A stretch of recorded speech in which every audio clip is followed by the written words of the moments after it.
ये इनका पहला स्ट्रोक था। वैसे प्रॉब्लम नहीं है, लेकिन इनका दूसरा स्ट्रोक सीवियर हो सकता है। मेरे ख्याल से इन्हें किसी बात की टेंशन है। मैं इन्हें 2 दिन में डिस्चार्ज कर दूंगा, फिर आप इन्हें घर ले जाइए। बोला था इतना काम मत करो, लेकिन हमारी बात कोई सुनता ही कहाँ है। देखो अब क्या हो गया। तुम दोनों की वजह से हुआ। कभी फूटी कौड़ी नहीं कमाई है, इसलिए दद्दू इतने परेशान रहते हैं। प्रसाद बेटा, इन दोनों को समझाने का कोई फायदा नहीं है। इन्हें बाहर जाने के लिए कहो। मुझे तुम्हें एक जरूरी बात बतानी है। बात तो ऐसे कर रहे हैं जैसे करोड़ों की जायदाद पड़ी हो, एक फूटी कौड़ी नहीं है। चले भाई चल। सब अपने नाम पे करवा ले। दद्दू कुछ मत बोलिए, आप दवाई लीजिए और आराम कीजिए। सुन, बाईपास रोड के पास हमारी 2 एकड़ जमीन है। मैं जानता हूँ बाईपास रोड पे जमीन है, कोर्ट केस भी चल रहा है। आप शांति से सोइए ना, आप टेंशन मत लीजिए दद्दू। प्रसाद मुझे बोलने दो। मुझे नहीं लगता मेरे पास ज्यादा वक्त है। आप ऐसी बातें क्यों कर रहे हैं? मुझे तुम्हें कुछ बताना है। आज से 26 साल पहले, तुम्हारे पैदा होने के ठीक 2 महीने पहले, उन दिनों तुम्हारे पापा और मैं इस गांव के सोनार हुआ करते थे। तुम तभी अपनी मां के पेट में ही थे।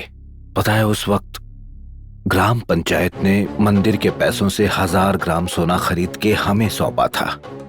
हमारे गांव की देवी के लिए हार और मुकुट बनाने के लिए वो सोना हमें दिया गया था। बेटा, हमारे लिए ये देवी के आशीर्वाद से कम नहीं था। लेकिन अगले ही दिन जब तुम्हारे पापा तुम्हारी माँ के साथ हॉस्पिटल जा रहे थे, तभी उनका एक्सीडेंट हो गया। डॉक्टर्स ने कहा कि उनके सिर पर गहरी चोट आई है। अगर उनकी जान बचानी है तो उन्हें हैदराबाद ले जाना होगा।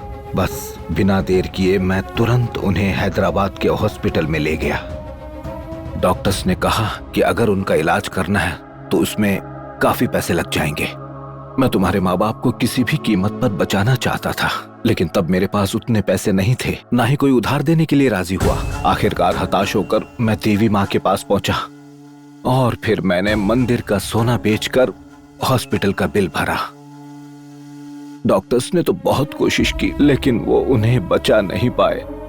ऑपरेशन करके किसी तरह उन्होंने तुम्हें बचा लिया, फिर मुझे सौंप दिया। तुम्हारे और तुम्हारे दोनों भाइयों के साथ मैं इस गांव में आ गया। अचानक तुम तीनों को पालने की जिम्मेदारी मुझ पर आ गई। लेकिन बेटा, वो दिन आ ही गया जब मुझे मंदिर के गहने लौटाने थे। मैं नहीं जानता था उनसे क्या कहूँ और कैसे कहूँ। मैं बहुत शर्मिंदा था, इसलिए मैंने देवी माँ से माफी मांगी और उन्हें नकली सोने के जेवर बना दिए।